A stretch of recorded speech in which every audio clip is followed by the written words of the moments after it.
La fête de l'abeille et de la biodiversité, c'est ce dimanche de 10h à 19h à l'Ermitage de Saint-Valbert. En famille, entre amis, découvrez de manière ludique la biodiversité autour de l'abeille avec une quarantaine d'exposants locaux, des concerts et des animations. Plus d'infos sur notre Facebook ou Instagram, l'Ermite en Fête.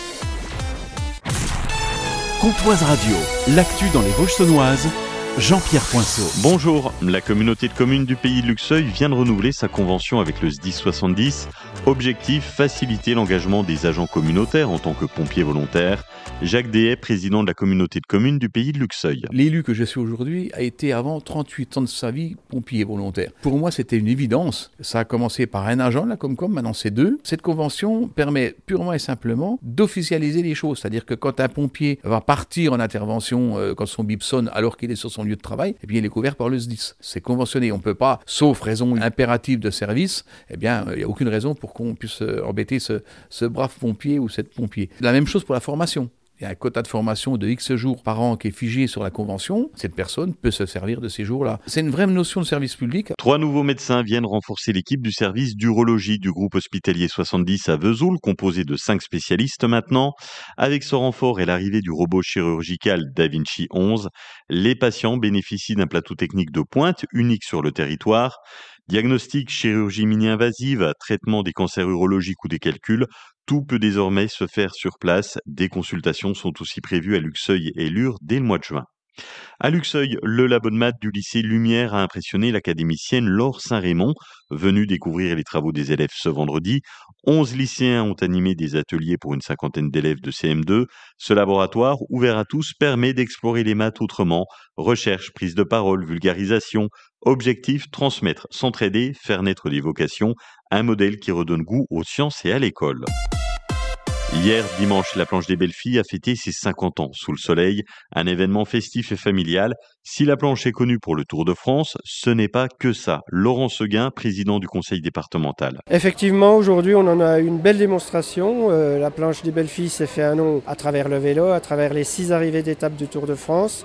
Mais aujourd'hui, on voit que cette station est aussi le théâtre d'une autre animation avec cette course de fête à savon qui est une grande fête, une fête familiale. Je ne vois que des gens heureux avec le sourire. Et la planche de Bellefille doit se développer aussi autour d'autres thématiques. Et quoi de mieux qu'un double anniversaire pour continuer de se développer? Cette année, dans le cadre des 50 ans de cette station, donc il y a cette fête avec la course de caisse à savon aujourd'hui. Mais je vous donne aussi rendez-vous le 24 juin avec une randonnée gourmande de 5 km, forcément avec un petit peu de dénivelé puisqu'on est à la planche des Bellefilles, mais avec tous les kilomètres des produits du terroir à déguster. Voilà, une fête, je l'espère aussi, très familiale. Le nouveau pôle équestre de Lure a été inauguré ce week-end à la Saline, un bâtiment modulaire de 300 mètres carrés construit avec du bois local. Ça complète les infrastructures autour de la Grande Carrière. Coût total 1,3 million d'euros. Ce lieu modulable accueillera concours et événements avec l'objectif de créer un vrai pôle équestre pour tout le Nord-Franche-Comté.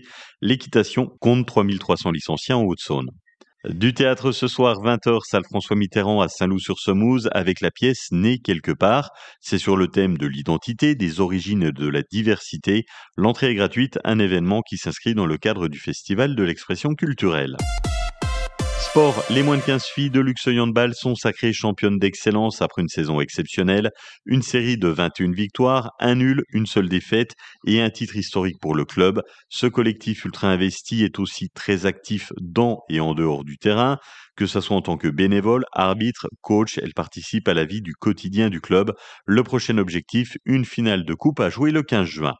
En National 3 de handball, les Luronnes s'imposent 18-15 à la maison contre le HBC Varrois.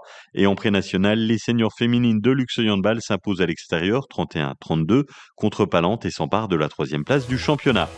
Cet après-midi, un ciel voilé avec un petit peu de soleil, au mieux 24 degrés, 23 à Lure, Molan, La Neuvelle-les-Lure et Sceaux, 24 à Fougerolles, Luxeuil, Manivré et Saint-Loup. Attention, à partir de 16h, la Haute-Saône est placée en vigilance jaune aux orages. Seront concernés principalement le secteur de Villars-Sexel et de Vesoul. Demain, le temps se dégrade, un ciel nuageux avec quelques gouttes jusqu'à 18 degrés le matin et des averses orageuses l'après-midi avec 21 degrés au mieux. Passez une belle après-midi sur Comtoise Radio.